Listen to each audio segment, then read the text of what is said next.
Nanda Vata ki City Veni Raturala and a radio in Bula Duavata, San Francisco.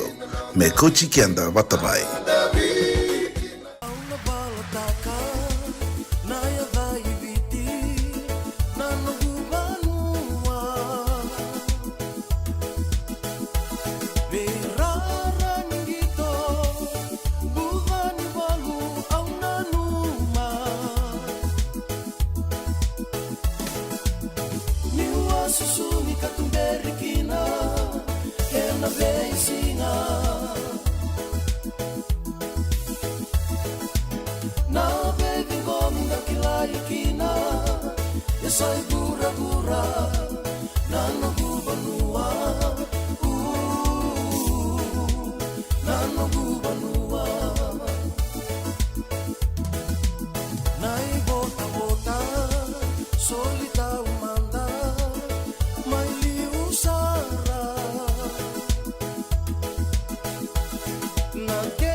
Ni sambule bena kana turanga kena marama ni bule bena kana sa semaro tko mai and on the station on radio Bula Duavata San Francisco e Kauti Keda Vata mai na ngauna San Francisco na ngauna go Santa Rosa sa sibito ngona va en lima be mama na miniti na ngauna eviti na sibina tini kandua na lima na miniti.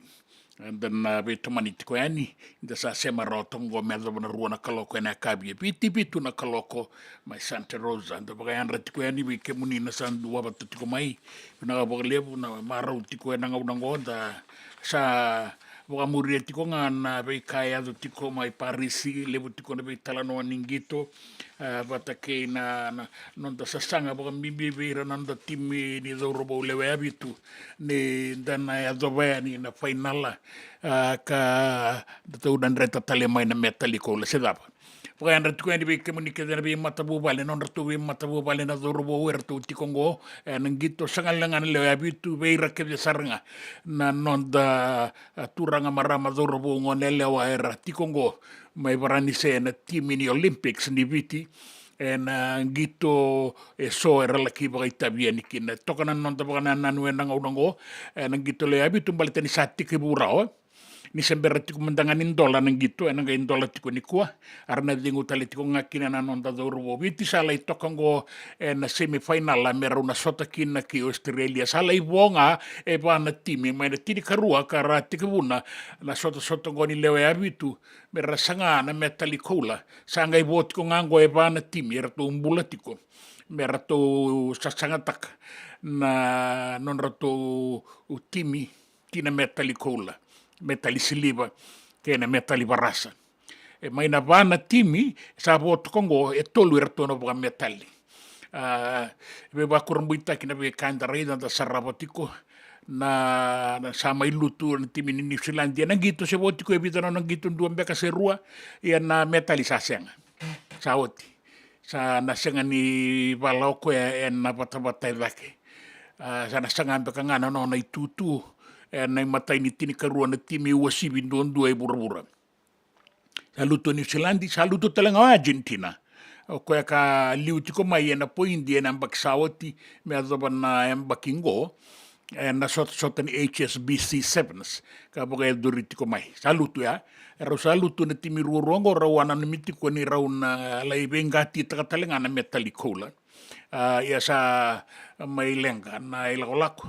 Sa bakatu ngakin na kena sona ngauna tanganga sona ngauna dan ruka sona ngauna batu ke pinaka boka lep na beto koni nda boka bina tiko ngani sambula tiko nonda timi mena la zoba tiko ni na semifinal ke Australia na karua ni semifinal era una sota kina borani se ke South Africa da boka bina ni rasa zoba mai na iboka tangin ngendengo da nui takatiko na kaukaua, na mangosa, tubi na kanibaka sama, kaya na nomo ninganga ni masu na wekanda, kede sar. Menda masu lakana no da timi, masu laki irna dorobou, kaya ira baga itabi, may irna daw bi baga tabulidi, kaya ira na baga itabi yan gitu. Ubayan ratiko yan, yan na mataka yan day, pinakabole mo na nomo ni sa sema, tiko may kalongatan na singa ni kuwa, kalongatan na daga kina itabi yan dang garabakina.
E senga dina ni kara rawa na daka waka kekiwa.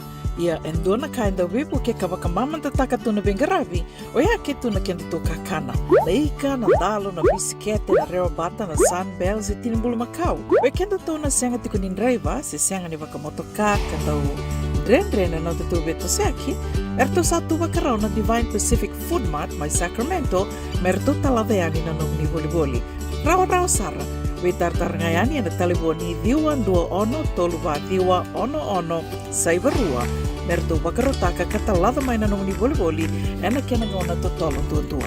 Divine Pacific Food Mart, Viturua Diwawalu Franklin Boulevard, Sacramento, California. Namba di taliboni diwan 21 saivarua. Erto ngarabatalangan ni kanalay waka suburi ani nanomu yaya. May nanondo to stoa kina nomu mati ni katumba. Nungu chisu nungu badua.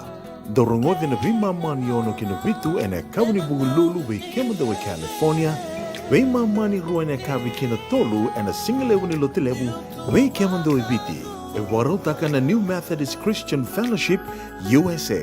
Rongode na Radio Bula Duavata San Francisco me Kauti Keda Vata mai. JJ's Food Shack. E tiku kedi kina na kakana boka biti me bakana kokonda. Lobo benga ni ngai kani doitu na bundi nan dalo sa tabioka. Na kakana boka malangi me bakana steak baka loka kina coleslaw. Woo-wee! Na karitoa sa wadha badina na kani kana.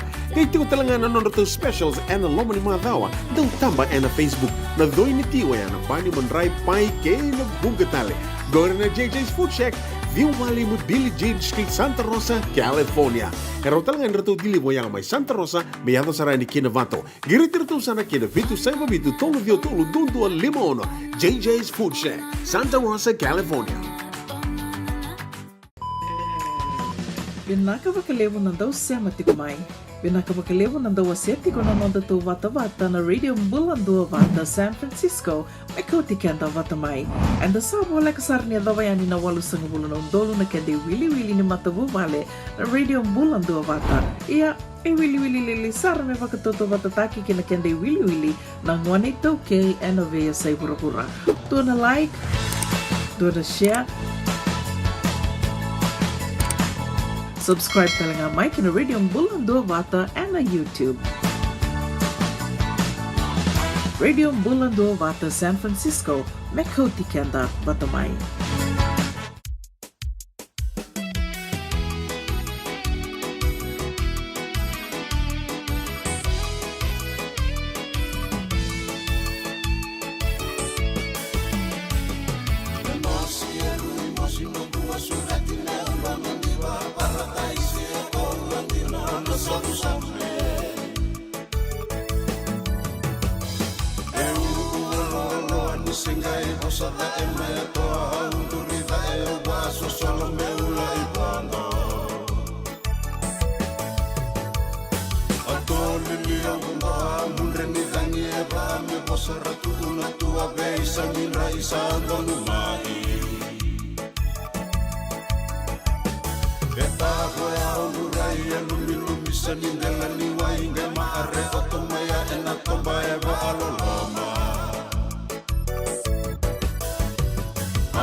Rasael na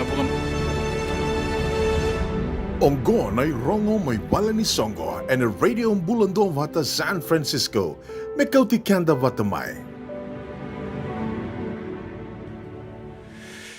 na iba na numi ni singa ni tungalalaki viti na Fiji Day, ruang nondol rua sanga bulu kava, arto di bogati kon turanga na maraman ni ono, sanga ni ono ikan tabu ono may mereke, na ono Foundation USA, na singa warong buka kina singa warawai ne katini kandua katini karua ni Okotoba, na Sonoma County Fairgrounds, Santa Rosa, California. Na ayabo ni si Vata ese tiko na pakatunoloa bola o ni nebia bolia mon ni pakayang ataka vitunan raunan dolan na stall vitaratara mai na email ngo the FijiDayUSA@yahoo.com mon ni wandi takakina na nomun ni bolong-bolan ni woli-woli taki habitu na raunan dolan dua ke bakau ni bia bakaya ngataka ni kusa ni sebi tartarawe ningo and Fiji Day USA at yahoo.com na kena to tolo na kena vinaka. Nanonda Vata ke City Veni Raturala.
Back in Donongu life insurance policy?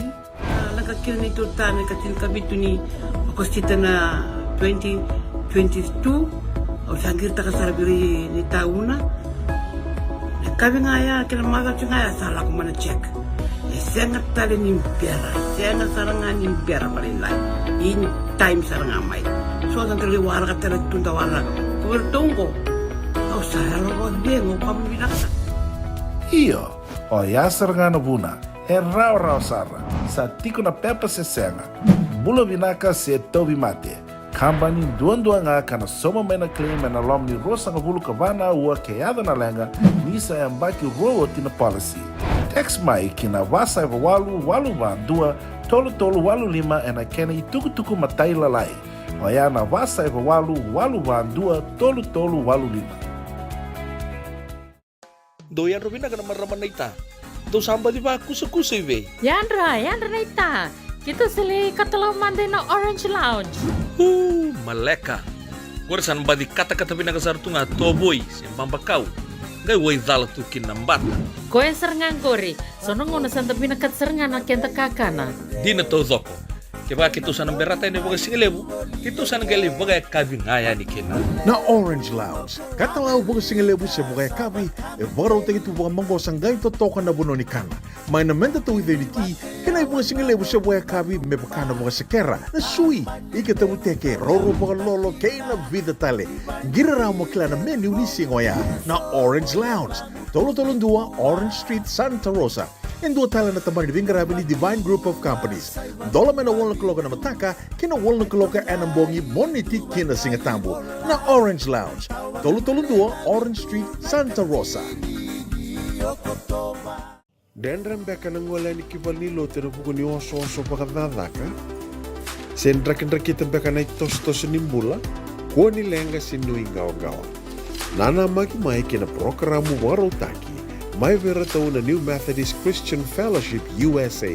Nongu chisu, nongu banua. Rongo na bima manione na kabini bugu lulu bei kemando e California. Bima mani dua na singilewu ni lotu lewu bei kemando e viti.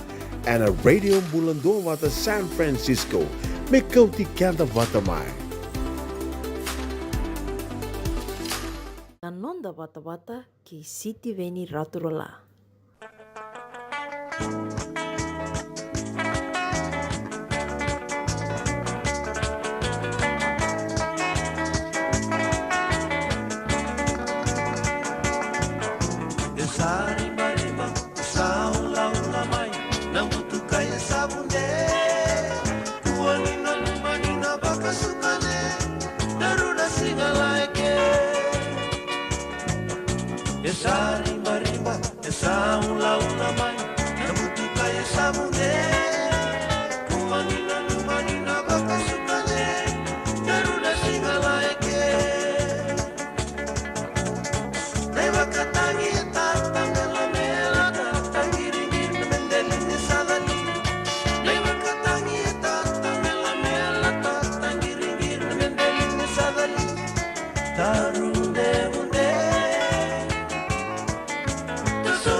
Ngone mai na koroni kalau.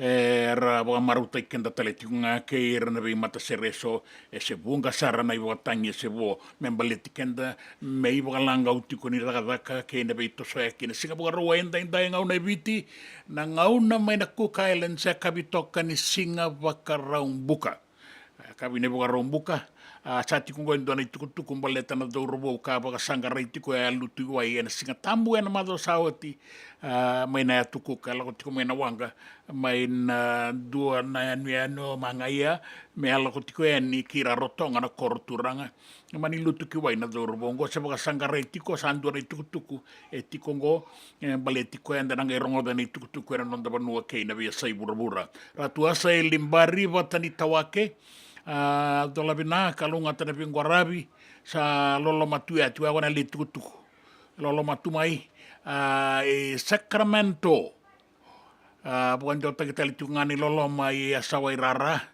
dola bina na momo na bimbulo rasa mata litunga mai na singale buentai dai dola bina Levi Kailo Arandra Arto vena numiti ko mengo e lau toka. Na siti ni suka mai lau toka na Fiji water. Na daka na Fiji water kena pala ni bola mai lau toka. Arto talenga me rato sema tiko e nikina ki Los Angeles. Na no rato wale ni bola liu mai California. Rato vena numiti ko mai na singalebu enda indai pinaka bola lebu. Pina wale una bina numiti ko mai tosa pina katiko daka bere daka na singalebu ngoe na ngau na go e Santa Rosa sa bo e rosanga vulkaona na miniti me lima na kaloko sa bo e rosanga vulkaona na miniti me tini karua na kaloko singalebu ni singabu rawa indai na korturanga mai suwa na nonda banua mai viti dua na iba langau membaleti kenda na singalebu indai ni tosa tiko na bengarabi na daka beka so beka ele dabu kakana membaleta na singatambu di mataka mai viti pinakabualebu rabal rotu mai lo mai buna sector 8 lo mai buna wase number 8 lo mai buna LDA ni ana nimbula binaka ngona non da stiseni na non da Vata ki au na non da stiseni na radio Bula Duavata e San Francisco e Kauti Keda Vata mai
JJ's Food Shack, E tiku kena na kankana boka bitki me bakana kokonda. Lobo benga ni ngai kani doito na bundi na ndalo se tabioka. Na kankana boka malangi me bakana steak boka eloka kena coleslaw.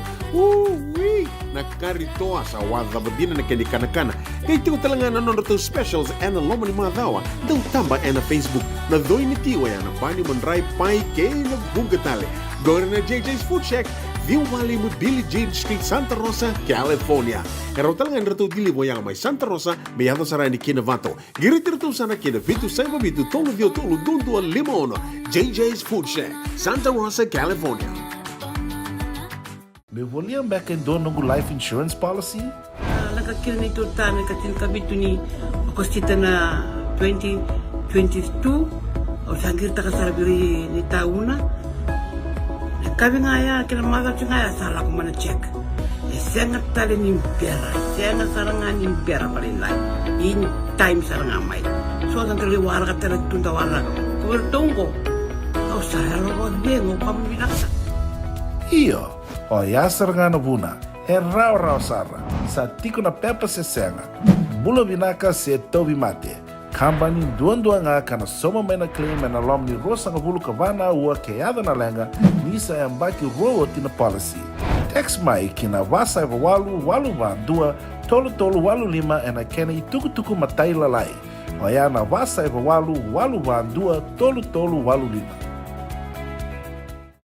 Doyan Robina kana maraman na ita. Do samba di ba kusa iwe. Yandra na ita. Kita sili katalaw mande na Orange Lounge. Maleka. Goresan badi kata-kata pinagasar tu nga toboy simbang bakau. Gay way dala tu kinambata. Koe serengan gori. Sono ngono santa pinakat serengan na kenta kakana. Di na to zoko. Kaya kita sana berata ini bagai singelebu. Kita sana gali bagai kabi ngaya ni kena. Na Orange Lounge, katalau bagai singelebu se bagai kabi, baru tegi tu bagai manggo sanggai to toka na buno ni kana. Mai na menda tu identity, kena bagai singelebu se bagai kabi me bakana bagai sekera. Na sui, ika tamu teke roro bagai lolo kena vida tale. Gira ramo kila na menu ni singoya. Na Orange Lounge, tolo-tolong dua Orange Street, Santa Rosa. En dua tala na tambari vingarabi ni Divine Group of Companies. Dola mena wala kaloka na mataka, kina wala kaloka anambongi moniti kina singatambo. Na Orange Lounge, tolo-tolong dua Orange Street, Santa Rosa. Binaka bakalevo nandau sema tikumai. Binaka bakalevo nandau aseti ko nanonda tu Vata na Radio Bula Duavata, San Francisco, may Kauti Keda Vata mai. And the sabo like sarnia dawayani na walu sangabula na undolo na kende wili ni matabu vale na Radio Bula Duavata. Ia wili sar me vakatoto vatataki kina kende wili na ngwane toke and ove sa pura-pura. Do na like, do na share. Subscribe talaga Mike na Radio Bula Duavata and na YouTube. Radio Bula Duavata, San Francisco, may Kauti Keda Vata mai.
Pakang bulat ko yan ikaw ni sanggay sama tiko may nangaw Santa Rosa sabo tini karua na minit milima na kaloko na kapi pinakabolib pakakina non dabonu eviti sabo toka tini karua na minit tini karua na kaloko na singalebu ni bagaruai indai do indi to kana non dangaw na bula na katori katinai may na tukuka sa may taura tokongo na itukutuku baleta na do robo kalu tukiwai na singa tambu anda kay rongo tiko na ngaw na rongo itukutuku bakakin be kemunin na Duavata tiko mai sebeti walai ratu tau bula benaka wanu ini benaka tiko ni ngori mai Windsor ki mami salolo matale tungani na we kamuni ke o ratu na ilawan ni balisuba Arto balin Duavata tiko mengo mai Australia New South Wales waga laveti balisuba bagayan tiko yan ningo waga New South Wales rei bata tiko se bata tiko nga mai Australia en numitiko o semerman ni rongo na ser ke randi ke samo en nga une kunekin an do na bakatangita ke ani we kemundo na bagalebu na bingarabi na talanga bagalebu na bagande otaki tukutuku mai da be semati tiko nga en loloma ke na bula binaka Solomoni mua ke levi kailo nangai kauda ke nambose katarabo sinikila mbose bulabo se mbose barau do sanangai kila tokonga na bono ela ko ke kinana no mundo u bebosaki ratu naisa ratu mai wahilele tola bina maseki ya bina ba lebun jina da barong ko tomo kengo gana hinga lebu ni kwa na singa lebu ni singa warawai me witi singa lebu tiko ni saka bitiko go Santa Rosa California da ba bina bina katukin na ngai rongo tuku tiko ena tini karua na kaloko ia sati ko nga nang ora nguna to robo ni kwa na singa nangito andolan na Olympics may baranise endai rasa pagdlengu tiko eso repito so kisto ngande ado tiko talanga mai nei tukutuku ni lebu na pagadada ado tiko mai Paris mai baranise nango rabia daga non reso mera bagarita kana non rabisa yar sapa ngangkat litu ngano bisa beleten oso tiko na koro baita merango baranise na korturanga kay baranise mai Parisi so ena numo mera bagaya dolo mandrakin dan ngai rongo talenga ena ngauna ni rongo tuku ena singa lebu endai ni bula benaka kene sangai sama tiko mai ngauna go bula benaka rarasea batake ratu na no move tinani ratu Duavata tiko mai tu soba kana taka la nga ngarabi tiko e bali ta bagaya ratu ko eni nda sa paka bina benak ni rawat tiko na bula binaka talenga na bo rongo sartik mo endo tali takirtu na bo rongo timay waga baleter tuku na tinga may nambatan-batanin raki au sato roti ko na tuku ni Francis may Canberra tuku na tali tiko nga may na tuku ba tagore sa lebo na batan-bata ye binaka amarro na bula amarro na taka weekend na veo kanyan da sati ko may viti kanda sa lagoyani kina be bono eso ni taka may Australia baka kina New Zealand beira taka na pala ni bulo makau eso baka taka tiko tumba so erbeto sa kitiko ngoni sala kalungata taka ni singa ni kuwa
Sina koulani vanua, era kambutuna kena veuluni vanua.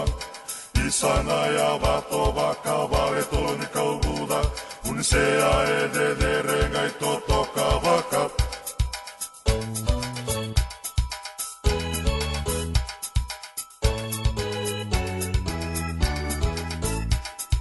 Ini tuna sere, perean raume demene. Seba tu nai se, au andreba loboli, pe un pau que nai tau que, salu salu oi, mai na coro mendenge. Era kamu tu na que na veu luni vanua, luni se a embalabu, kai verendu andua, na sudu anda gana sidi, na tombe a muni tokula, tanta pega toca mai, na koula ni vanua.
Saya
sa bula vinaka, na i tukutuku e na nonda vanua. E ratou sa lolosi na matabu vale nei lana dhorovo ka lutu kiwai e na mbongi ni singatambu mai na tukuka. Rei wangandei taki mai ni sayali na dhorovo ngo, e bakirua sanga vulu karua, na e dhana o luke wakayawa. Ka lutu e wai e na mbongi ni singatambu, e na wanga ka bondo tiko mai kina mai na tukuka, e na mua ni madhawa saoti. Na dhorobongo e lutu e na bongi ni singatambu mai na wanga na Lady Moana e dhakadhaka tiko kina. No na ngole tiko mai na anu o mangaia ki Rarotonga e na singatambu. Dina ni i ramba i lebusara kau ana wakasangangara ia sasenga ni kune na dhorobongo. Era ve isiria ki toka na wasawasaya na wanga ni wakasangangara ni bueti. Na wanga ni matani tu ke rataleso era la ki beibu ke ani ia sa o tingo e basanga bulu kawalu na aua senga ni ndona kai kune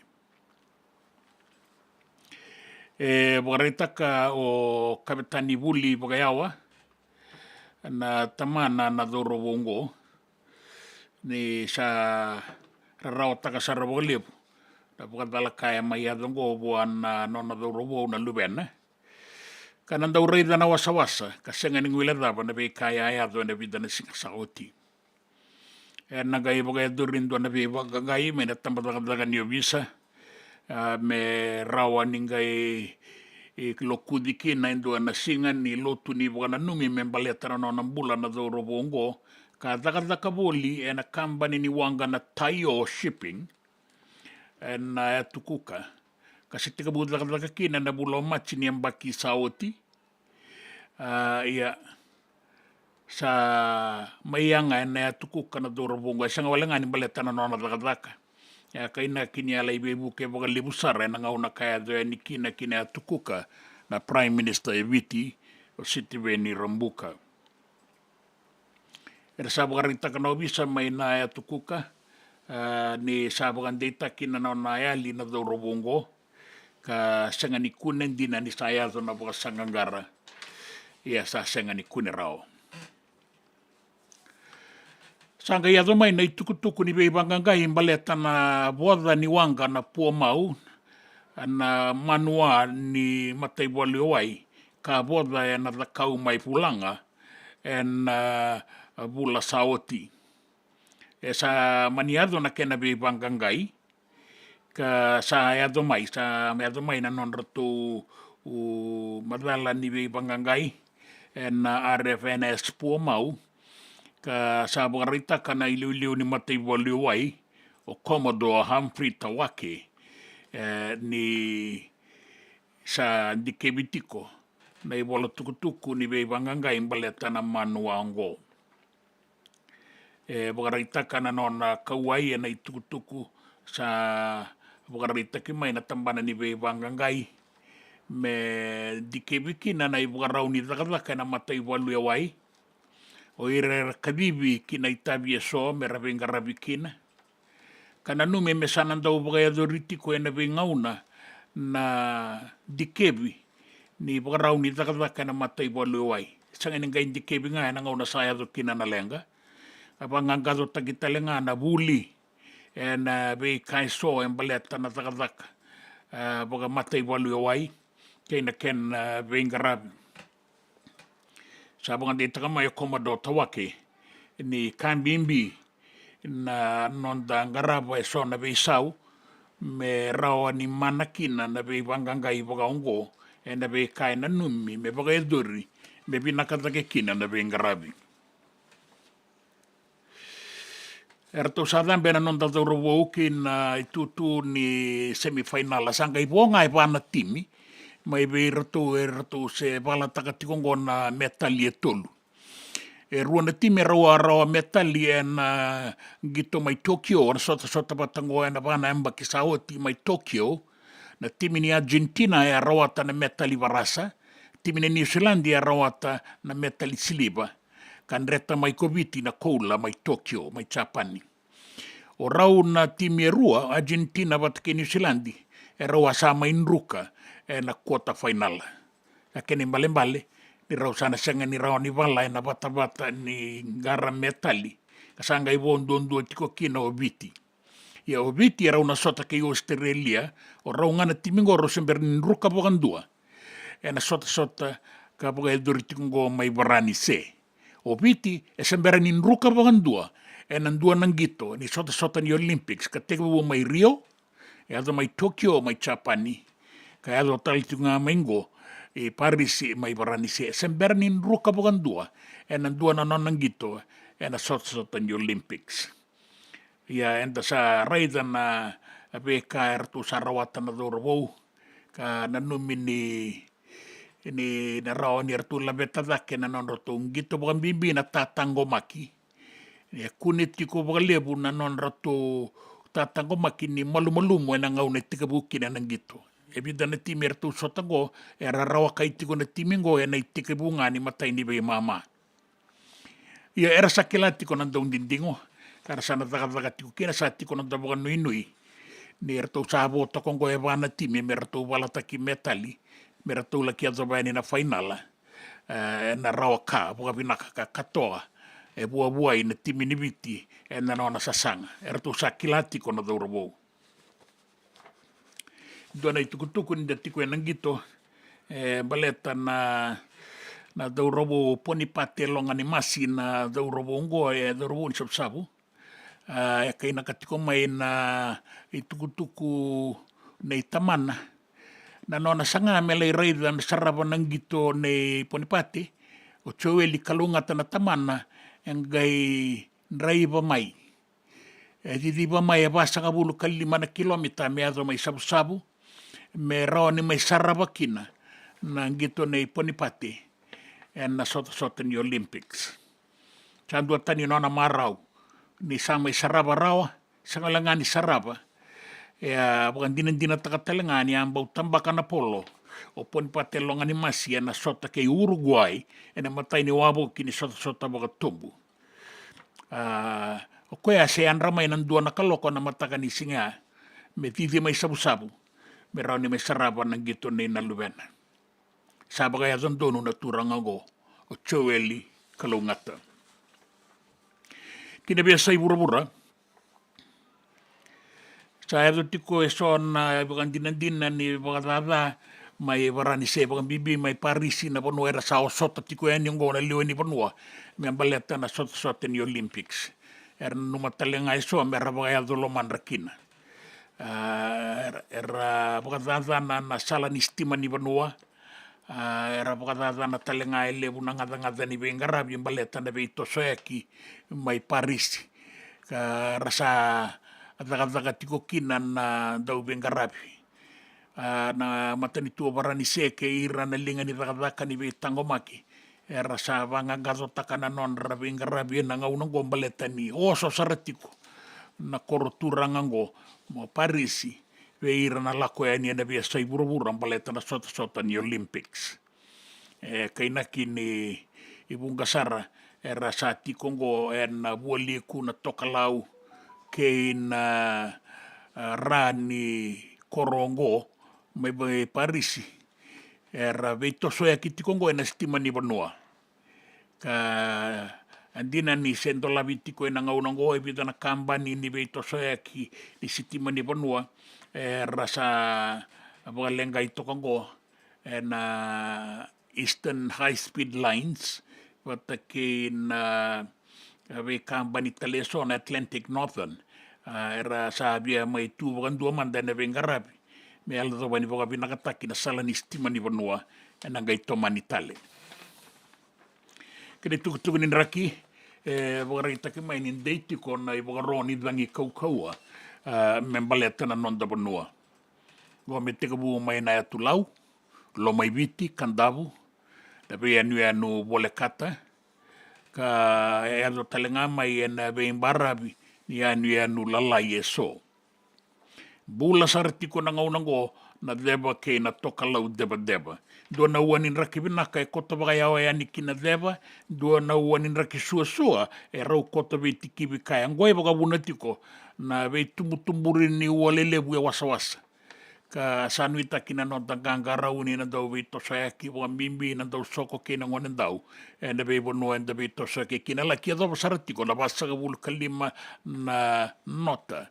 Dua na ua na kau ani matani dangi ngō mai kandabu ke ina vea anu lalai lau lo mai viti ke ina anu so mea doa ni ki tabe uni ke ina vea atu anu tanu itakitiko na nantanganga rauni singa buarua i raki vinaka saratiko mai suwa e nanga unango e na bua suwa ke na usori korowa userua na mosi na itasiri ke ina dolo ke i tailevu na asana o ra o mbua na toka lau ke maduata wakakine da kaunrobe na atu lau ke lo mai viti na bebono tale so tau makanan raki mamada via mbata nambongi paeksia balele ko ngat porat ko noa e miuri ngacho twam gore na tukutuku na nonta banua na tukutuku me na be sai burura na tukutuku nin raki e viti ke rotuma Nonda Vata ke siti veni raturla. Rutaya mbele lewani lutu ya rutaya mbele mani banua na lo mani kormo na utule rutaya mbe sembadi mbe la toka watani matukula indo kadabala indo kaura na ndabuna kemusa sanu na weka rutaya mbe sembadi mbe Esoko wasa onemia, esoko tuwa kayeli, esoko wakabine, esoko wakauna, esoko wakesaratu ikome rutaya mbe,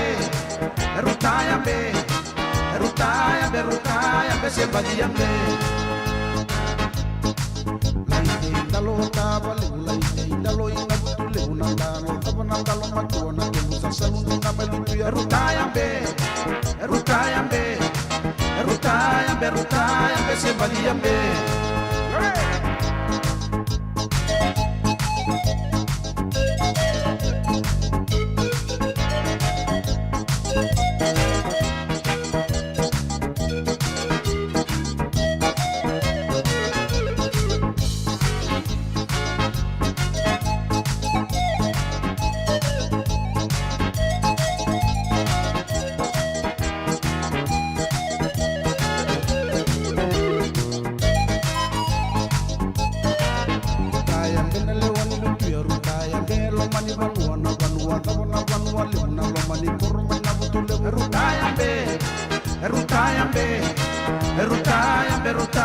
sembadi mbe Laido toka watani matukula ido kadabala ido kaura na ndamuna kemusa sanu na weka rutaya mbe sembadi mbe Esoko wasa onemia, esoko tuwa kaliali, esoko wakabida, esoko wakauna, esoko wakesaratu ikomo rutaya mbe sembadi mbe Laite indalo taba lewu, laite indalo ina butule unandano, taba nandalo matuana, kemusa salundu na malutu ya rutaya mbe sembadi mbe Rutaya mbe sembadi mbe Rutaya mbe sembadi mbe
Australia back in doon nunggu life insurance policy? Laka kira ni tutame katin kabitu ni akostita na 2022 au sangir ta kasar biri ni tauna. Kami ngaya kira maga ngaya salah ko mana check. Sangat tali ni biara, sangat sarangan ni biara paling lain. In time sarangan mai. So ang kaliwara ka tala tunda wala. Kuwertongko. Kau saya lo dengo kamu binasa. Iyo, o yasar nga na buna, rau sara, sa tiko na pepa se senga, bula binaka se tobi mate, kambani duan nga kana soma may na claim na lom ni rosa nga bulu kabana ua kayada na lenga, nisa ang baki rowo tina policy. Text mai kina wasa walu ba dua, tolu walu lima na kena ituku matai lalai, o ya na wasa walu ba dua, tolu walu lima. Doyan Robina ka naman raman na ita. Do samba di ba kusa iwe? Yandra na ita. Kita sili katalaw mande na Orange Lounge. Maleka. Warasan ba di kata-kata pinagasartunga toboy, simpang bakaw. Gay way dala tukin ng bata. Koe serengan gori, sonong una santa pinakat serengan na kenta kakana. Di na to zoko. Kaya kita sana berata ini bagai singelebu, kita sana gali bagai kabi ngaya ni kena. Na Orange Lounge, katalaw bagai singelebu sa bagai kabi, baraw tayo ito bagai manggosang gay totokan na buno ni kana.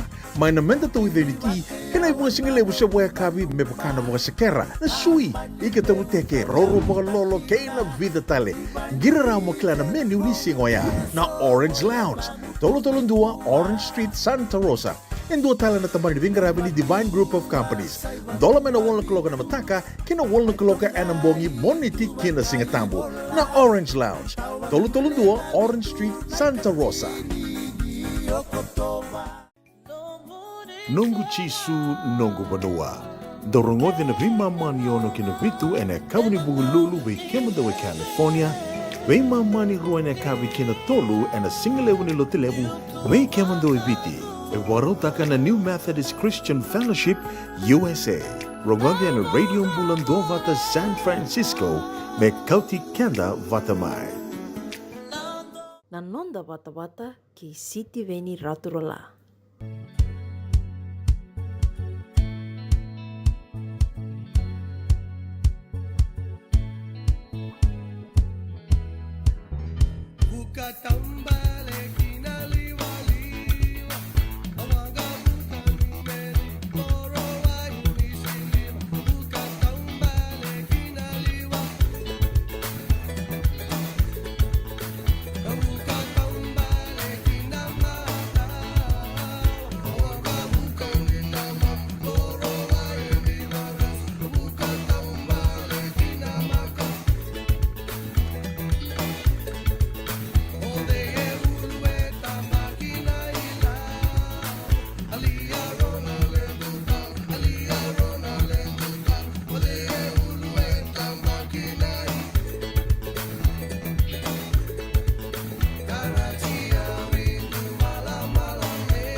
E vinaka boka lebu na sema tiko mai, da boka vinaka ngoe sa bongi lebu sara, mai mbola tangane. Ia an ratiko ka sema tiko mai kino Antonio Sokoiwasa. Bula vinaka, kuna tiko mai ngonga i Gillingham, Kent, mbola tangane. Ia sa bongi lebu sarangu, bongi lebu. Bula vinaka Mere Blakemore, pokarongo tiko mai Mill Valley, na singa lebu endai na nonda ngau na Viti, na nonda ngau na San Francisco, sa sibi na 5 na 2.5 ka pitu na miniti. Ya poka vinaka boka lebu. Endo maka tiko nanraki mai Viti. E poka kina ke San Francisco, na nonda i tiko liu Santa Rosa, tanga saukuru, kalungata koto na pingwarabi na singa ni kua kerebia na sere huagi. Me botai waru i tumotara, me pakambuli me lau toka se. Yosefo, bula benaka. Yosefo Sivo, bula benaka tau. Naka pakalebu na sema tiko mai, sulia situkana. Pakambula tiko mai, pakambula lesu tiko ya ningoa, pakanui ni benaka na singa ni kua. Dokana wai moape. Tarana dola bina pakalebu na pingwarabi, rupe ni dama, wate. Ngio kei moala wani chese sau wararongo toka eningo ena bali nimbula lebu esuba usinga nikela harto tobi mate serto bengarabi ya bina lebu na bina numina idama mai piria bina lebu Uncle Sai ke Uncle Tuu ke leki manai nima bula bina kai lolo matuya ni ena siti di suka lau toka tola binanu itakin tau mga tikonan raki, tau mga talitungan itabi ang karabian na singin lebu ni kua.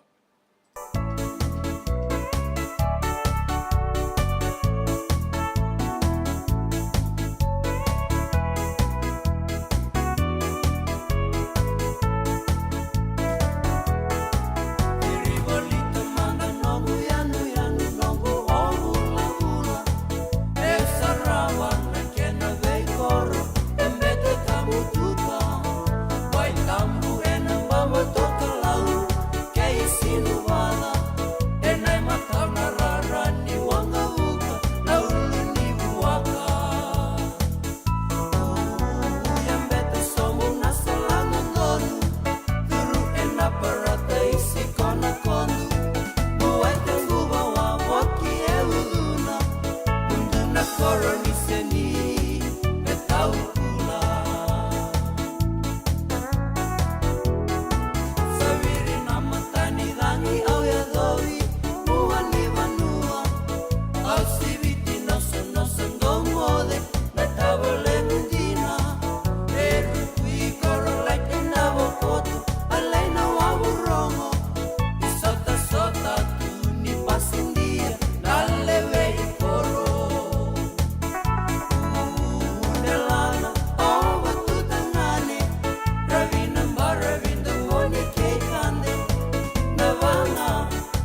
JJ's Food Shack. E tiku kedi kina na kakana boka biti me pakana kokonda. Lobo benga ni ngai kani doitu na bundi na ndalo se tapioca. Na kakana boka malangi me pakana steak pakai loka kena coleslaw. Wee! Na kari toa sa wadha badina na keni kana. Kay tiku talangana nono to specials and lomo ni madawa. Dau tamba na Facebook. Na doi ni tiwa ya na pani mandrai pai kena bungatale. Go na JJ's Food Shack. Viu Valley mo Billy Jane Street, Santa Rosa, California. Karo talagang rato dili mo yang may Santa Rosa, may yato sarani kina Vata. Giritirto sana kina Vitu Saiba Vitu Tolo Vio Tolo Dundu Limono. JJ's Food Shack, Santa Rosa, California. Me volia back in doon ng life insurance policy? Nakakil na ito tayo katil kabitu ni Agostita na 2022. O sangir ta kasarabiri ni tauna. Kami nga ya, kinamaga siya nga ya, sala ko man check. Sengat tali ni pera, sengat sarangan ni pera paling lain. In time sarangan may. So, ang kaliwara ka talaga tundawara. Kuwertong ko. O, saya lo dengo, pamibinaksa. Iyo, o yasar nga na buna, raw sara, sa tiko na pepa se senga. Bula vinaka se tobi mate. Kambani duan nga kana soma may na claim na lom ni rosa nga bulu kavana ua keada na lenga nisa e ambaki roa tina policy. Text mai kina wasa eva walu van dua tolu walu lima e na kena i tuku matai lalai. Oya na wasa eva walu van dua tolu walu lima. Doyan Robina kana maraman na ita. Do samba di ba kusa iwe. Yanra na ita. Kita sili katalaw mande na Orange Lounge. Maleka. Warasan ba di kata-kata pinakasarto nga toboy siyang pambakaw. Ngay way dala tu kinambat. Koe serangan kori. Sono ngono santa pinakat serangan na kenta kakana. Di na to zoko. Kaya kita sana berata ni baga singelebu. Kita sana gali baga kabin ngaya ni kena. Na Orange Lounge, katalaw baga singelebu sa baga kabi, e baraw tayo ito baga manggosang gayon totokan na buno ni kana. May namenda to with ni ti, kanay baga singelebu sa baga kabi, may bakana baga sa kera, na sui, ikataw teke, roro baga lolo, kaya na vida tale. Giraraw mo kila na menu ni singoya, na Orange Lounge, tolo-tolong dua, Orange Street, Santa Rosa. And dua tala na taman ni Vingarabi ni Divine Group of Companies. Dola may na wala kaloka na mataka, kina wala kaloka anambongi moniti kina singatambo na Orange Lounge. Tolo-tolong dua, Orange Street, Santa Rosa. Nanonda Vata kay Sitiweni Raturala.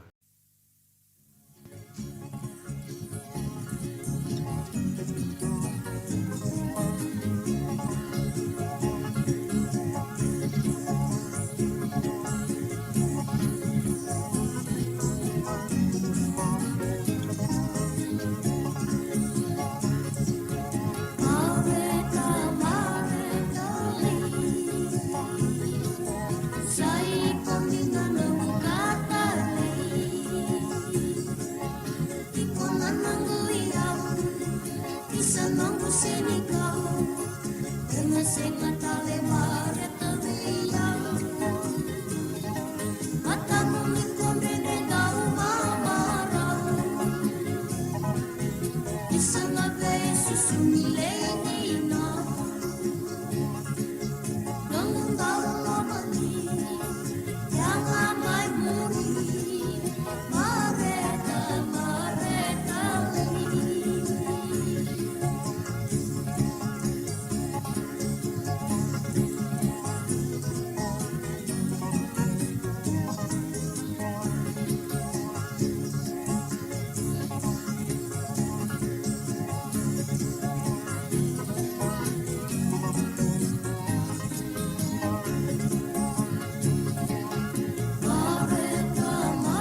Ya, mareta lei langani rembukawanga. Sana serengo sa basi kamay na ruwa sang bulu bakata na mbaki saoti. Serengo binakatiko ngani ndarango ta binakabolebu. Binakabolebu na kanda na sema tiko mai na singalebu enta indai.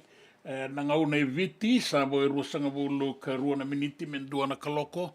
Ya eke Santa Rosa sa boy ruwa sang bulu kandua na miniti me ona na kaloko enda bisi viti kongo na ona na kaloko na kawi na noa.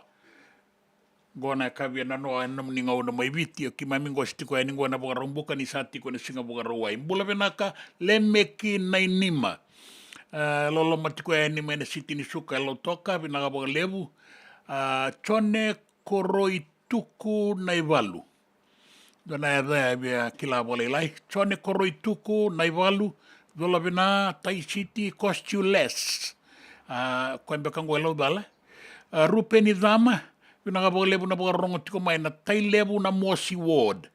Uisa. Kalau ngata na pingarabi, tinanumita tiko ngakin na maramanasi ni sistana bu ni waya na pala nimbula lebu isuba na tailebu na Mosi Ward.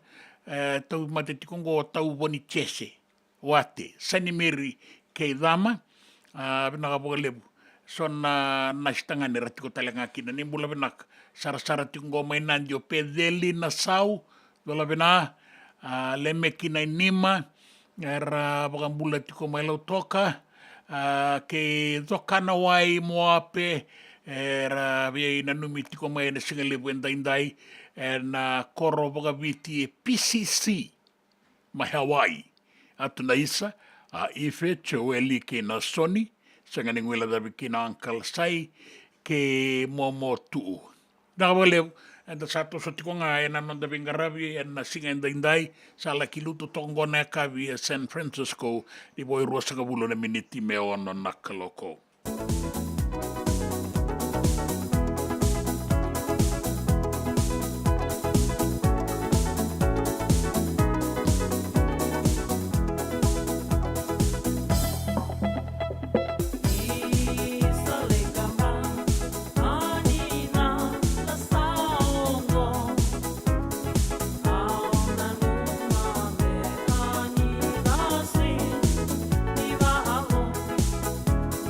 Ah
senga dina ni kara rawa na daka waka kekiwa.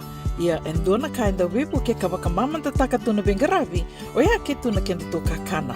Leika na dalo na bisikete na reo bata na sunbells e tinimbulu makau. We kenda tona senga tiku nindraiva, se senga ni waka motoka katau Drena no te tube to seaki, erto satu wakarau na Divine Pacific Food Mart mai Sacramento, merto talaveani na nomni boli.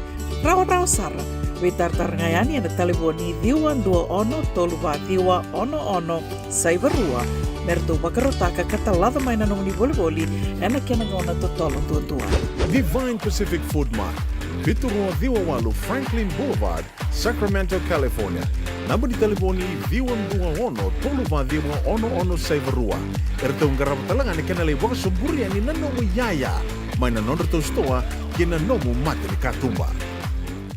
Dendram beka nang wala ni kibalilo tinapuko ni oso pakadadaka.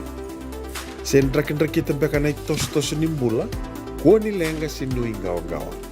Nana magi-may kina programo warotaki, may veratao na New Methodist Christian Fellowship USA. Nongu Chisu, Nongu Banua.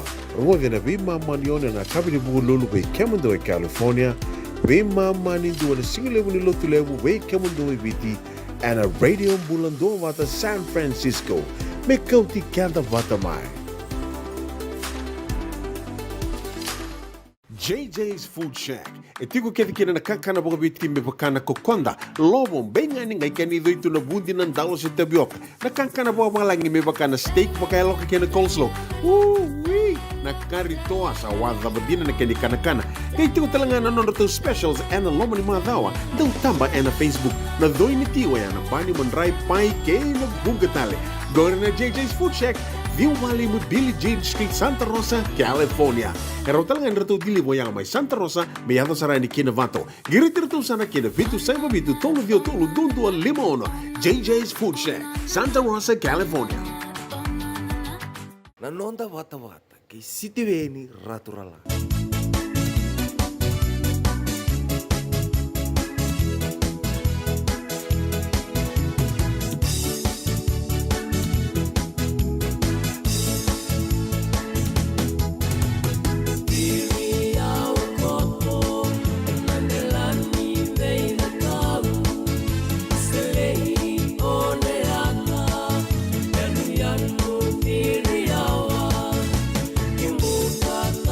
No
Na tauta unindala ina kula erna numitale tiku ngakina na bikai koto nei ba unita bimate ranta bo tiko e vale ni bula bang bimbi na tiko ni bengara bi ruarua na mosi ke rewa bata ke kemonin dau bengara bi na bole besora tiku ngai vale randu bata tiko mena sigale benda indai tola benata mai maraia tinai maraia mai kalambu na no matiko me kironga ibi bosaki manda kei princess au rongo ni debu na kai pa vieti ko mai vale ni sa mango sa sar na ngone leo buku tamai verna isi batiki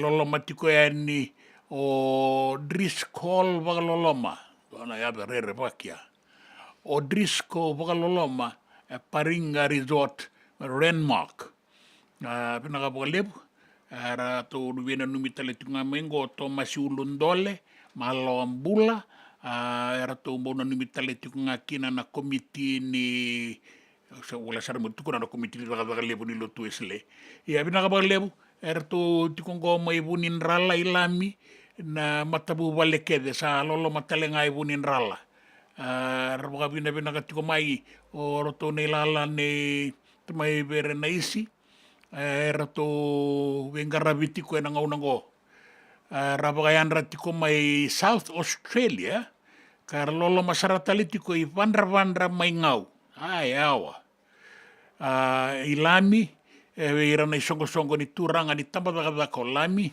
rasa sama kitiko na talatalangase rasa sama kitiko na tiko na talatalangase lami pinagabole buna sema tiko mai o rupeni dama tai lebu na mosi ward bina ka lebu na numi community ko yani ke ira na bengarabi senga wala ngana bal ni bula lebu suwa na be bal ni bula ke talenga na non da banua ke na bal ni wai era bengarabi ko no ngai tala nota kana bengarabi na non da banua eviti na ngau ngo no to bole abalela na bal ni bula mai bal lebu ena dona ngau na lega sa ke no ke metala nota ka tale be ke muni gona no mudi balanga wona singa lebu ndai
Luciana que roba su mada, ni sabe que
Ena non te vanua sa wakareita ki mekina na i tukutuku ni lolosi. Ni rato sa adingoma na nona matabu wale na dhaurabo ka lutu ki wai e na mbongi ni Singatambu mai Cook Islands. Ni sayali na ngonengo. E rato wakareita ka mai ni rato sa adingoma.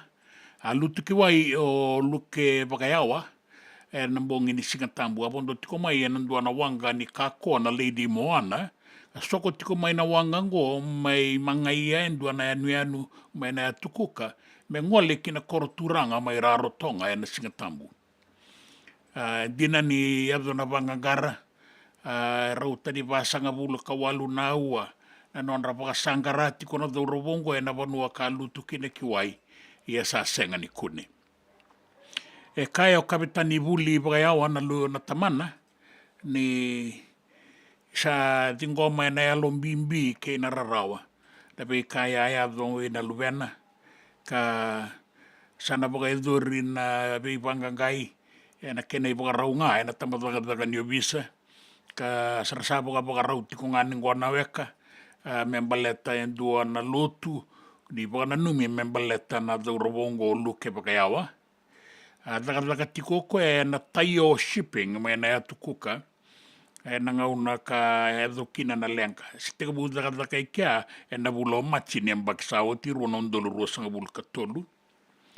Ka ambao ndau weibuke taletunga, alai weibuke Whakalebusara, e na nona yadho e nikina atukuka na Prime Minister e viti o Siti Veni Rambuka. E Whakaraita ke mai verutu na tamadadhaga ni o visa mai na atukuka, ni sa Whakandeita ki na nona yali na dhaurovongo, ka rasati ngoma e na alombimbi e na rarawa, ni sa mayali sa yadho na Whakasangagara, sa senga ni kune na ngona. Sa yadho talingani na itukutuku e mbaleta na vei wangangai e yadho e na kasa ni manua na timo pua mau e na ndua na dhakau mai vulanga e na vula rua saoti. E Whakarita ki mai ni e ratou sa wangangai na kenandau, ratou sa via Whakatura talenga mai e sona dhakadhaka na ngarava na matai walua i meleveiki na matangali lengango. Na wangango na RFNS pua mau, e a kasa mai bulanga, ka Whakarita ka mai na iliu ni matai walua ai, o Commodore Humphrey Tawake, ni raraotaka na ve kaya adho ia kaua i takatalenga na i tukutuku sa Whakarita ki mai, ni sa maioti na ve wanganga ingo.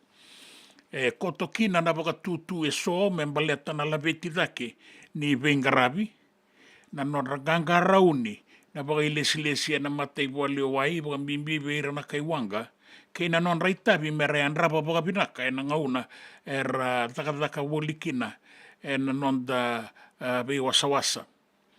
Whakarita ki mai ni ndondono me laveti dhake, na i Whakarau ni anra nrapaki, kei na non ra kauaitaka, na itavi e ra lesi kina. Whakambimbi e na vei liutaki.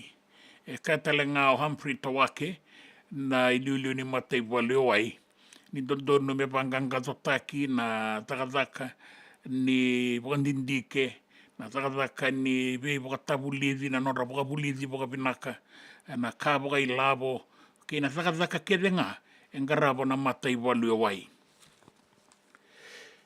E na tukutuku ni Gito, e Whakarita ki tiko mai ni rato sa dhambe na nonda dhauravou, ki na semifinala, e na singa ni mataka na ngau nei viti ni Singatambu. Ka rasa Whakarita ka tiko mai na nonra marau, dina ni saya adho ki asabo ngago e vana timi, ka rato na walataka na metalia tolu, na koula na siliva ke na varasa. O rau na timi rau arawata na metali siliva ke na metali varasa rau salutu. Na timi ni New Zealand na All Blacks, wata ke na timi ni Argentina na Pumas, rato sa mainruka e na kota final. Ia sa tawan rupakan dua, ke rato nanga ingito talitiko e sambaletanga, na vei tostosoi dhake ni non rai tutu na tini karua na timi ngo. Sa rai kavida ni timi mai na tini karua. E rau sa lutu na timi ngo e na walataki ni metali. Sabo ngango e va na timi. Mai veira na tini karua, kara sota tiko mai e na non ratombu. Sana po tiko ngo me rau sota o New Zealand, iwa sota, o viti wata ke Australia, rongo na timi rau sembernin ruka pakandua. O viti sembernin ruka pakandua, en rua na Olympic sauti mai Rio, mai Tokyo, mai Japani, adha batiko mai ngo, e sember tiko nin ruka na timi ni viti. Ana i tuku mata ni davui.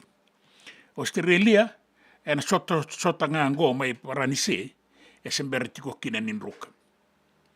E mei wakurumbuita kina timi ni South Africa, ni rato asan ruka. Asan ruka man dabi New Zealand, na sota wakatombo, rau tobu bata ki New Zealand. Sa wakan ruka i South Africa oti, o New Zealand. Lesu tele ma o New Zealand, mai wakan ruka i New Zealand, sa lutu wakan dua o New Zealand. Da wanru wakan dua New Zealand, na ituba ni ngara metali. E na sota ngō. Dana ngai sarabati ko yani. E na singa ni mataka, na gito e rua sabo. Wana timi sabo e rua na gito. Na semifinal la wata kei na final. Singa moni ti sa tiko ike na metali koula.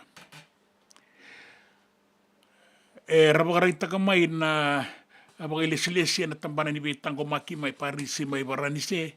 Ni rabagayadolo manratiko na tau bakadada. E na veito soya ki rabakadada na sala ni stima ni Vanua.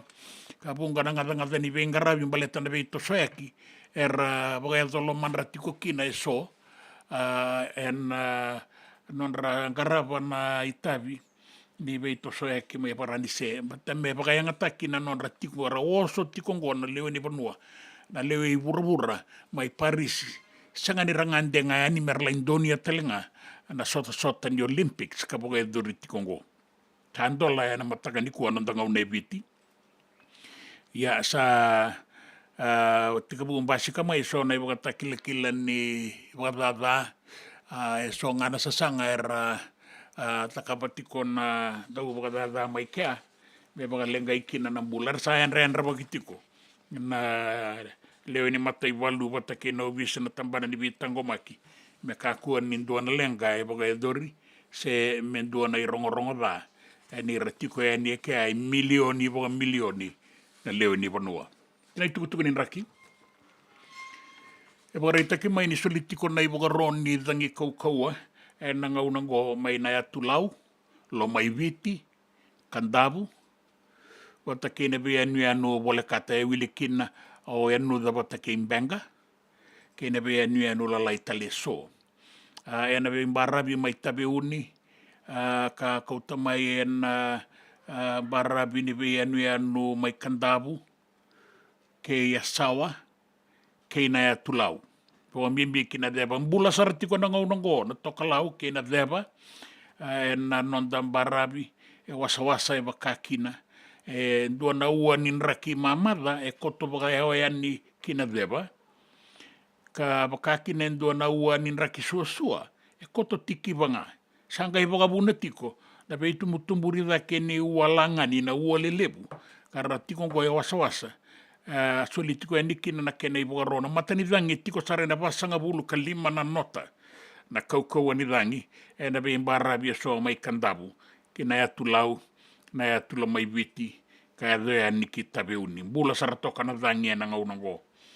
Kemuni na biela isa salu, re binaka menda andaroto mandanga, kaya waraka toka ng boto ni mbulia. Urungo na lomalangi tau banga una na uda, may singa toka, na buwa suba na usori, korobo useruwa na mosike na itasiri. Payaks na malelay ko nga poro at koa. Na at motero tuam. Gori nan raki and indai and singa ni mataka na ibaga roni dangi kaukaua na itukutuku na nonda vanua na besa i burabura ke na itukutuku ng gito. Na nonda Vata ki Siti Veni Raturola.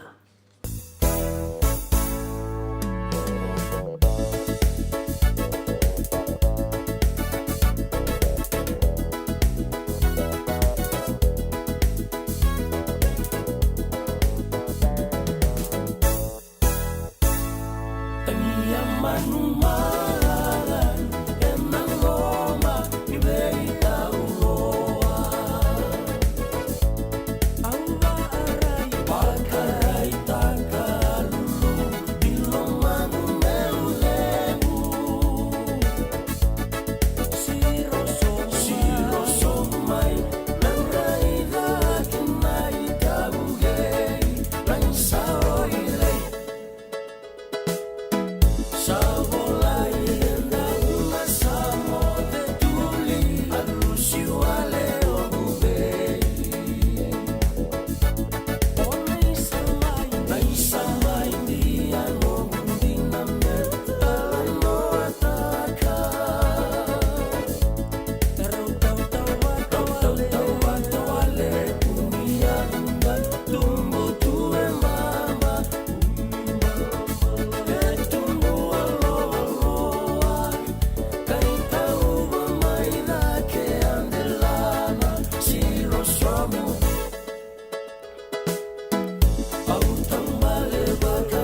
Shack. E tiku kena na kankana boka biti me pakana kokonda. Lobo benga ni ngai kani doitu na bundi na ndalo se tabioka. Na kankana boka malangi me pakana steak boka eloka kena coleslaw. Wee! Na kari toa sa wadha badina na keni kana. Kaya tiku talangana non to specials and lomani madawa. Dau tamba na Facebook. Na doi ni tiwa ya na bani mandrai pai kena bunga tale. Gore na JJ's Food Shack. Viu wali mo Billie Jean Street, Santa Rosa, California. Pero talagang rito dili mo yang may Santa Rosa, may yato sa rani kina Vato. Giritirito sana kina Vitu Saiba Vitu Tolo Dio Tolo Dundu Limon. JJ's Food Shack, Santa Rosa, California. Me volia back in dono go life insurance policy? Nakakira ni tutana katin kabitu ni akostita na 2022 o sangir takasarabiri ni tauna. Kami ngaya kena mata ngaya salah aku mana cek. Sangat tadi nimpera, sangat sarangan nimpera paling lain. Ini time sarangan mai. So kan kali warga terus tunda warga. Kau tunggu. Kau saya orang bingung kamu bilang. Iyo, o ya sarangan buna. Rau sara. Sa tiku na pepa se senga. Bula vinaka se tobi mate. Kambani duan nga kana soma mena claim na lomni rosa nga bulu kavana ua keada na lenga nisa e ambaki roa tina policy. Text mai kina wasa eva walu va dua tolu walu lima e na kena i tuku matai lalai. Oya na wasa eva walu va dua tolu walu lima. E senga dina ni kara rawa na daka waka kekiwa. Ia endona kainda wipu ke kawaka mamanta taka tuna bengaravi o ia ke tuna kenda to kakana. Leika na dalo na bisikete na reo bata na sunbells e tinimbulu makau. We kenda tona senga tiku nindreiva se senga ni waka motoka kandau dren na tutu beto seaki. Erto satu wakarau na Divine Pacific Food Mart mai Sacramento merto talaveani na nung ni boli. Rawa sara. We tartarngayani na taliboni diwan 21 saibarua merto bakarotaka katalada mai na nung ni boli ena kenangona totolo tutua. Divine Pacific Food Mart, Viturua Viwawalu Franklin Boulevard, Sacramento, California. Namba di telefoni Viwan 21 saibarua. Erto ngarabatalangan kenale waka sumburi ani nanomu yaya. Mai na nonderto stoa kina nomu mate ni katumba. Na nonda Vata, kay City Veni Raturla.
Ongo na rongo may bala ni Songo and a radio Bula Duavata, San Francisco. Me Kauti Keda Vata mai.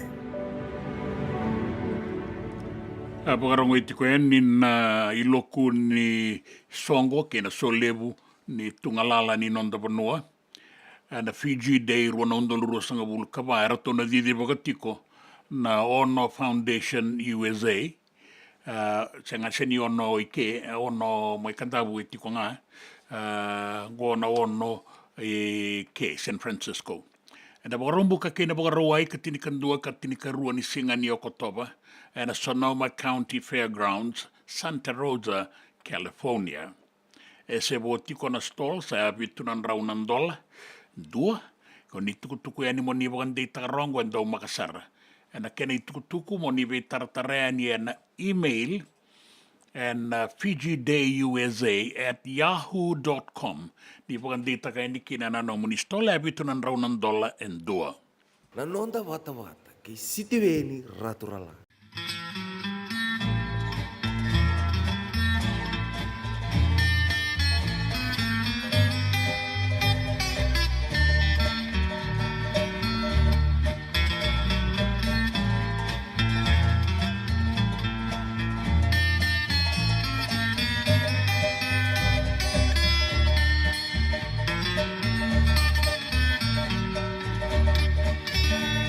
Sai kondinanga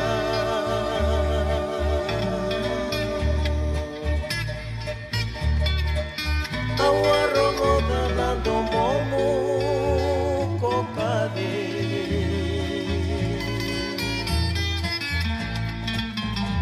sai kondinanga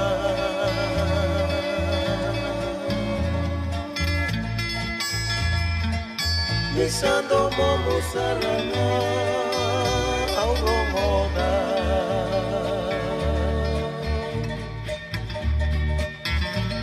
Sai kondilanga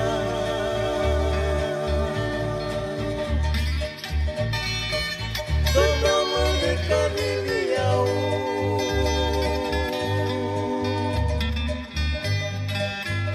Tomo mu walenga Tomo mu enduna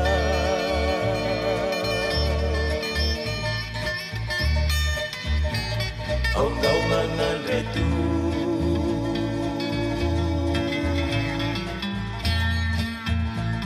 Kinando mokoya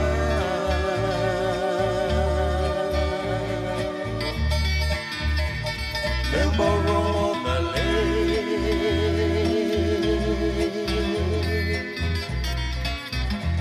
No mukadiriao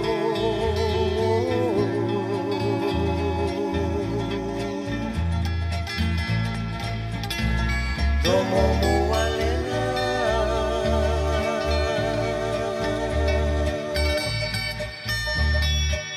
Memela mitoniviao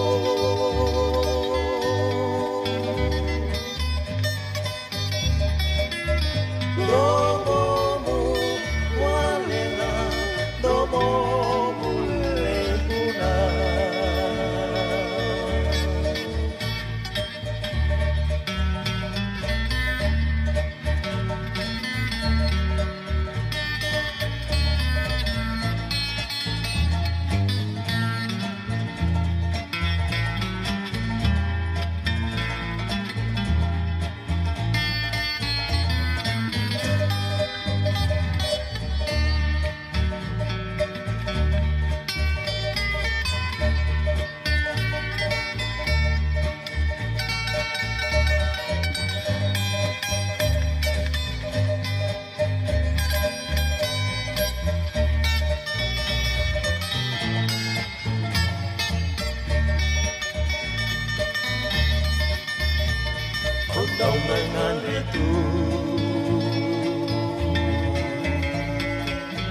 Jimmy Subaidan silia sambara vilan la kena kalo dangu ni kormakawa do momu wale nga o bulavina ka chonem batiwale ke marai vanua da sanga ni kila mai tama bua se mai kalambu raum bulavina ka tamai maraia sa kira tali tunga mengo maraia sanga ibo tina i maraia ka bulavina kana bagarongo tiko mai Tomasi ulundole e rato wena numi tiko mai na singale wendaindai ngo rato tuku saratiko mai Brisbane Vata ke rato na committee ni Queensland Fiji Youth Rugby na buku ni bagarau ni gito levu mai kere na Pacific Youth Competition kana bagai na lo mani bularua mengo mai Brisbane da baganu ini benaka tiko yani na nomuni bagarau kei na sasanga o do Bula Duavata toka e so na rabua ni no mundo sasanga ni teitei wake Maraia Alois Balesuba bula benaka e toka tunan raking go e nandi i o rongo dani vila tuna singa mai suba ia San Francisco e nangau sa bola ka sarati ko na be mamani ono e na kabi ni singa boga rombuka bula benaka solueti dalikula Sulueti bula benaka e bogarongo sarati ko mai New Zealandi manasa lasaro tiko ngango e namboro Sulueti tuku tiko mai ngo e sana kamuni mai nairai e bena numitiko e rana numitiko na tiko mai nairai mai kumbunai wai ve Sulueti Petero Mbamba bula benaka tau o sibo, rabu, binaka boga lebu, wani bate tawake, bula binaka turanga matangali. Engole ta Ingilandi, saadina, bongi lebu sara, bongi lebu sara. Binaka boga lebu na itukutuku, binaka boga lebu na sema tiko mai na iwasini nga unango, boga leka koto na be mama ni rua na mataka leila ini boga rawai, mai bola tangane. Yang go sa singa lebu tikuni boga rawai Yesu go sa bola ka sarrepe mama ni ndua e na singa lebu ni boga rawai Yesu yang go risenga i bola ka tona be mama ni rua e na mataka leila ni singa boga rawai enta sa boga pina ka boga lebu ni ndua na ka enta bulita na duin ni ngau na ke na raki na dui bono enta tiko kina pina ka boga lebu poni pate enta wake boga nui ne pina ka tiko eni en singa lebu enta indai en ndua na i bota ka i boga la ngaunga ni nonta sota tiko en singa lebu enta indai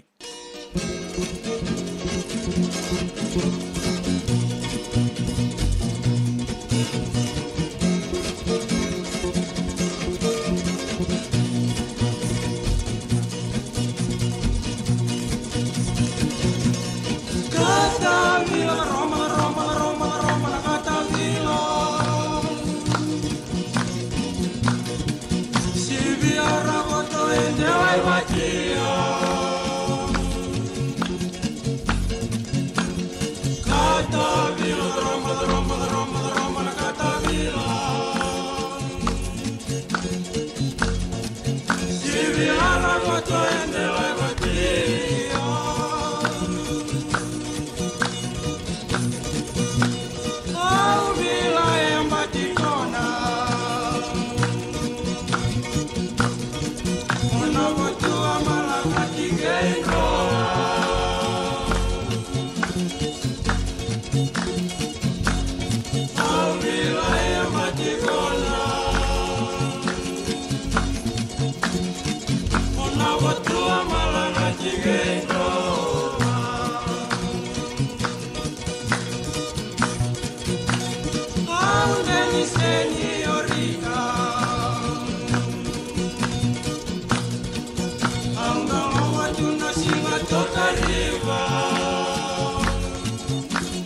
E senga dina ni karaurawa na dhaka waka kekiwa.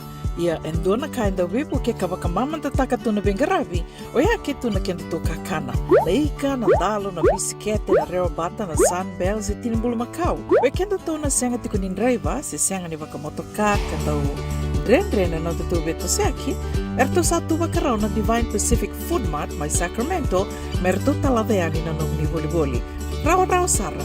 We tartarangayani na taliboni diwa dua ono toluwa diwa ono saibarua merto bakarotaka katalada mai na nong ni boli-boli ena kena ngona totolo tua. Divine Pacific Food Mart, Vitorua Diwawalu Franklin Boulevard, Sacramento, California. Namba di taliboni diwa dua ono toluwa diwa ono saibarua. Erto ngarap talangan ni kena lewa sumburi ani na nomu yaya mai na nonreto stoa kena nomu mate ni katumba. Nongu chisu nongu banua. Dorongo na vima mani ono kina vitu ene kawani bugululu we kemudawe California. Vima mani rua ene kawi kina tolu ene singalewu ni lotilewu we kemudawe viti. E warotaka na New Methodist Christian Fellowship USA. Rongo na Radio Bula Duavata San Francisco me Kauti Keda Vata mai. JJ's Food Shack. E tiku kena na kakana boka bitki me pakana kokonda. Lobo benga ni ngai kani doitu na bundi nan dalo se tabioka. Na kakana boka malangi me pakana steak pakai loka kena coleslaw. Wee! Na kari toa sa wadha badina na kani kana.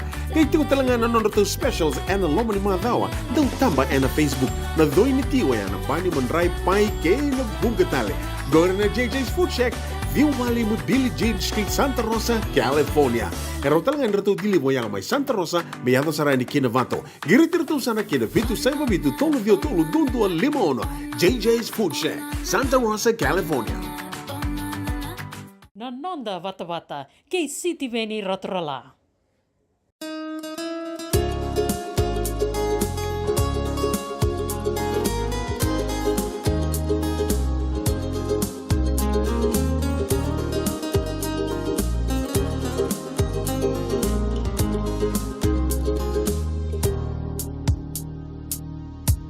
Talanoa takamanda nanomu beauty neito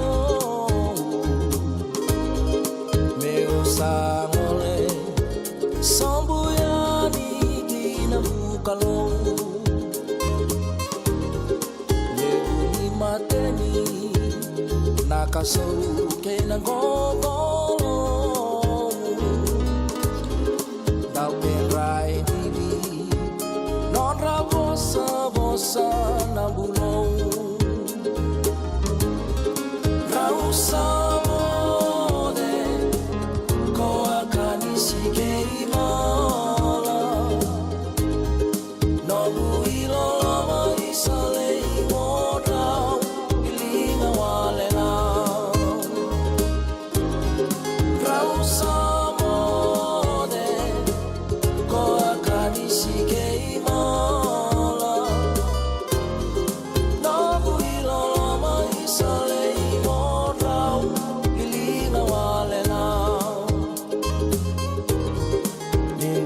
Sota monindau mata re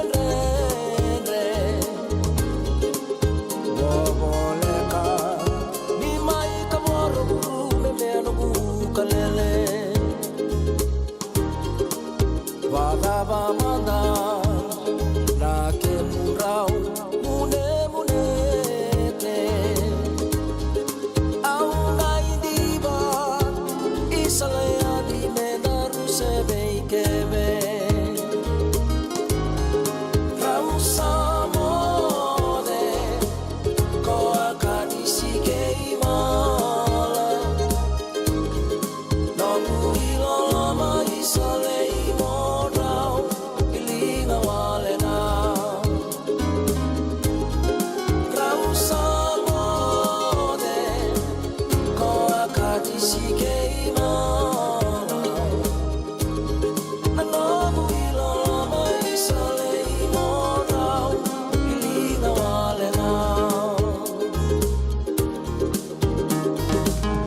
Saba mo de sakiusa, to sa mo de Malakai, mole manasa, ni mo se almita, to la bina, Sara re boga mo de tiko ni singale wenda indai, ya saba ka yan ratali tunga mai ndongo me bola tangan, de bina bole usar boni pati, ole nandabo malo boga lebu turanga enu, bina bole bunda bingarabi en Crown Plaza, na Crown Plaza ngo, e tiko mai wailoloa. Erto bingarabi tiko mai nandi na singale wenda indai erto mo bugaro rongo taletunga mai ole nanda bo bina bo lebu na bina ni mai pile mai na singan rungu bina bo lebu kemoni bina bo lebu na Duavata tiko mai poni paten tawake ya sabo ka bina bina ka tiko yani usan ru kasar na bongi lebu sabi bia mata ka talitiko sabo le ka telengor na tolu na mata ka lele ni bugaro wai ya bina ka bo lebu na sema tiko mai Dila binakatungo na matanisinga e Avondale o Kalandi. Rongo maleka tiko mai na be wasei wata ke na tukutuku na rongo sere ke na be baka maruta ke na radio Bula Duavata na wani liva binakango ngarabi tiko na loma ni madi yola tawada ni bula binaka Naomi binaka bole Bula Duavata tiko mai na loma ni madawa Anda bukan ini bina katiko anda beito saya kiwi kemuni na wakanda bina kaboga lebu ni sema tiko mai na loma ni madhawa ngo rida tiko bina na ya basi kataleni kuwa basi kamai na loma ni madhawa bina kanda bukan ini bina katiko bira nanda robo ke na non ramata bubale ana no muninganga ni masu no itakini ndo na mwani madhawa bina kakalunga tau ni ndo no magatiko na singa ndai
Keda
E wakareita ki mai ni sa senga ni kune na dhorowo ka lutu ki wai en ambong ni singa tambo wangareitiko sa wakadawara non rawa sangangara sa senga ni kune na dhorowo ngo luke wakayawa yang bakirua sanga ulu kariwa to sa bikai tiko ngoe na rarawa na nona matabu vale to sa di ngoma talengana itukutuku ni sa eali lutu ki wai na dhorowo ngo en ambong ni singa tambo na nona abondo tiko mai e nandua na wanga ni usa kako na lady Moana ngole tiko mai e nandua na anu mai manga ia ki rarotonga na koroturanga na singatambu mani lutu ki na kiwai kan dina ngani rawa sangangara na kenandau keira na bagai lesilesi ni piebueti sa senga ni kune na dhorobongo wasanga bulu ka walu naua singarua mbongirua na nona rawangangara sa senga ni reidi koe rawa. Sa dingo mo tamana, o kapitani wuli i bagayawa, na itukutuku bimbingo, kada pangatalengan na nona rarawa, en peka e maiado, en singatambu. Dana bagayato ritiko na kena be pangangai, be bagaruta kindo na kena itukutuku bakanga na kena i bagarau. Ia, orto na matabu vale, erto sa aloku da tikongo endo na ngauna me baga dorikina na lotu ni baga nanumi me baleta na dorobo kama yali baga sakasakango mai na tukuka en bongi ni singatambu en da sabaga nanda kuya baga rita ki mai en ngauna ngoni saya do talenga mai na matai wali wai na tukutuku ka baleta na bangangai ni manua ka kasa mai na dakau e bulanga e na rua na bula sauti.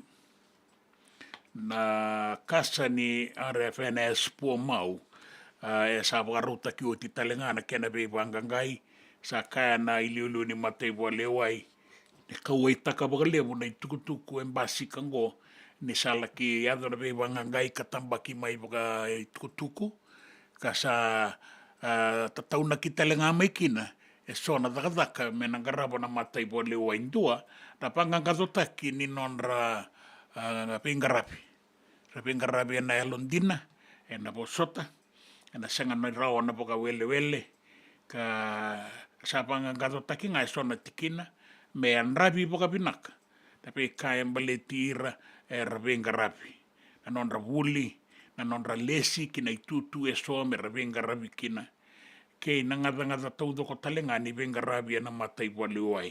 Kaya komodo tawake ni sa bagan dei takatiko na tikinango kana bagan reta na bimbi ni anra waki membaleta na takataka ni matai wale wai.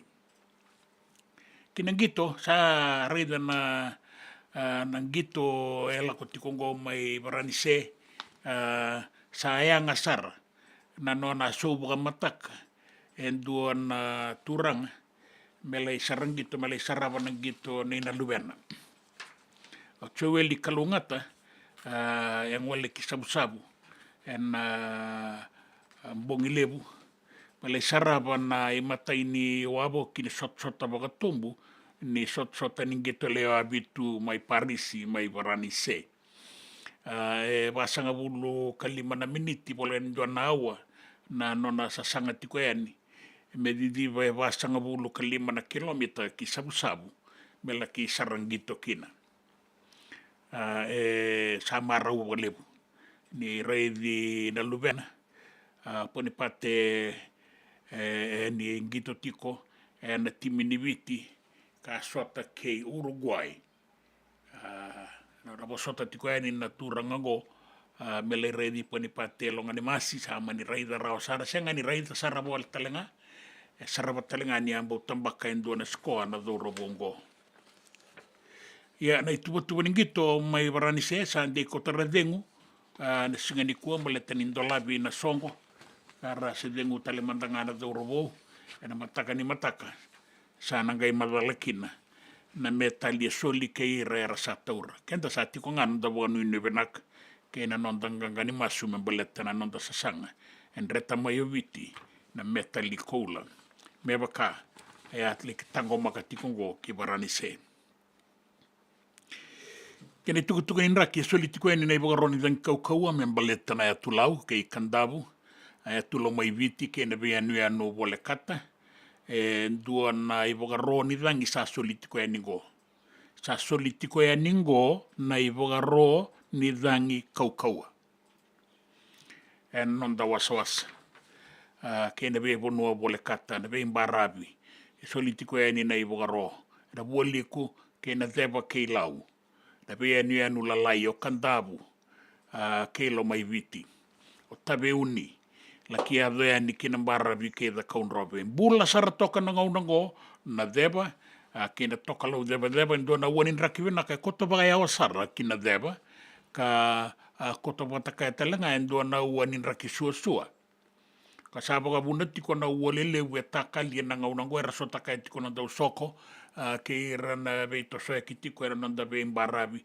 esa soli tiko ngani na ibogaro me adoba na mbongi lebu ni koa ena nanda ve atu anu ena mbula sara tiko na deba la ki adoba na vasanga bulu kalima na notan do na awa na kaukau ni rangi mai kandabu na atu lau keilo mai viti tabe uni ke na ve bunu bole kata na ve anu na ve imbarabi na boli kuni nonda banua a solitiko e ningo na ibugaroni den kaukaua na ve imbarabi na nonda banua la kedo bona bongi lebo inda e singa toka me ado mai ki na bua suba ke na usori solitiko kina na ibugaroni den kaukaua na roni tau nau na ve bonua so mai singa toka ke na barabi ke na ronga na bua suba ke na usori korovo serua Vata ke na mosi ve imbarabi ngo ke na loma ni bono nei tasiri ke taile bu solitiko e ni ke ngo na tukutuku ni rao ni tau nauda maduata ke da kaunrobe e vakakina na buliku ke mbua vakakina na veva ni asana ombua lau Vata ke loma i viti foi aksia malele ko nga spora ko ane at motero tuam turanga ke na marama pina ka vole no muni sematiko mai na tukutuku na nonda bonua na tukutuku na vea sai bura na tukutuku ningi to keinan raki kanda rongo da tiko kina na kena tukutuku kena i bogaro ni rangi kaukau na nonda banua na nonda Vata ki siti veni Raturola.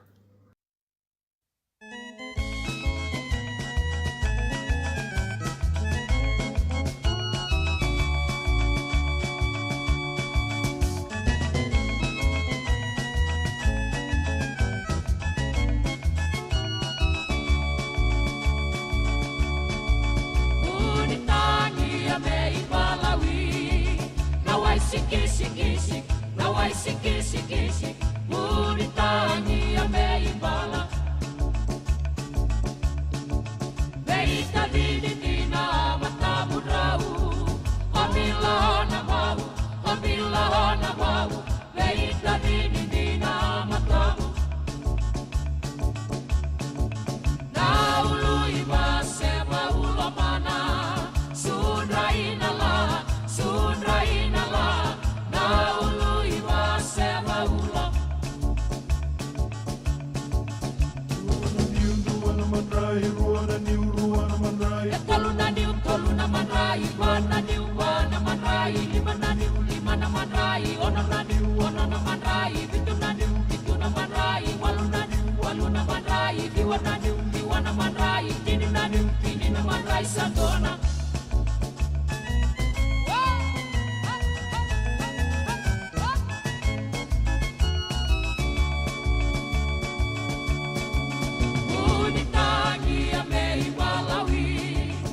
Nawai sikisi, nawai sikisi, unitangi ya meibala. Beita vini dina matamu rau, wambila na mau, beita vini dina matamu. Naului masema ulamana, sunraina la, naului masema ula.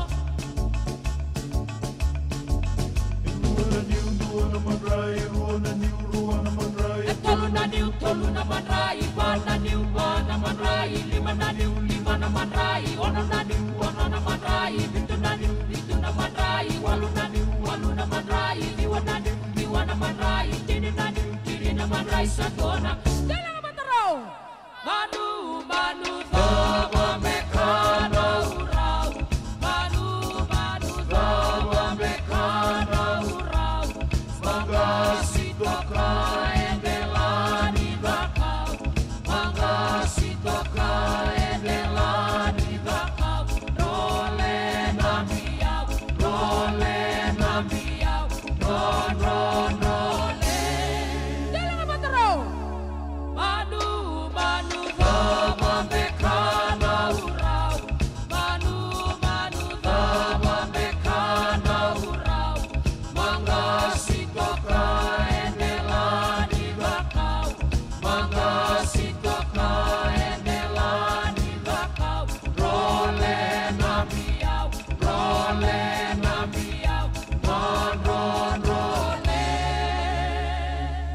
Ya sandu ana kana waite, ndo na ngunu waite, ni tine na niu ngai tine na manrai. Tine na imbuli manrai, sandu ana kana waite. Singa lea budi singa wakara wa indai, na wale kati wani indana ve talatala na radio Bula Duavata San Francisco, ni Kauti Keda Vata mai.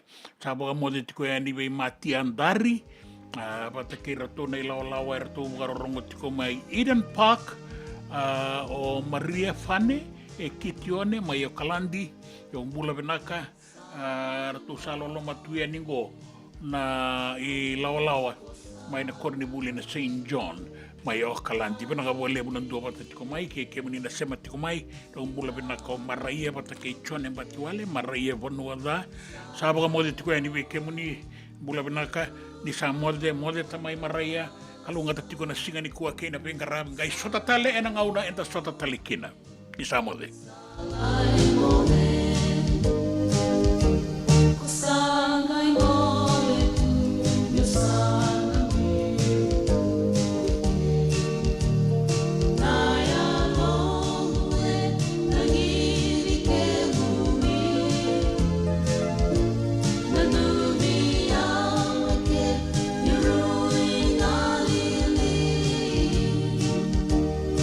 Salai mode,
Nanda Vata ki City Veni Raturala and a radio Bula Duavata, San Francisco.